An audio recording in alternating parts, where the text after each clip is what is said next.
ఇప్పుడు మనం second moment చేద్దాము. ఫస్ట్ మీ 2 హ్యాండ్స్ని ఇంటర్లాక్ చేయండి విత్ ఎ గుడ్ గ్రిప్ ఉండాలి. స్లోగా హెడ్ని బెండ్ చేసి మీ హ్యాండ్స్ని హెడ్ బ్యాక్ సైడ్ సెంటర్ ఇలా టాప్ కాదు కిందకి కాదు సెంటర్ అంటే మీ చెవులు ఉన్న లైన్లో పెట్టి బెండ్ డౌన్. కొంచెం ప్రెషర్ ఇవ్వండి.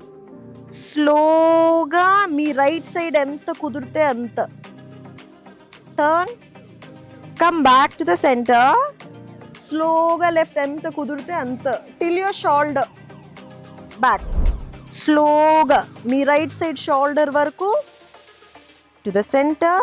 స్లోగా మీ లెఫ్ట్ సైడ్ షోల్డర్ వరకు సెంటర్.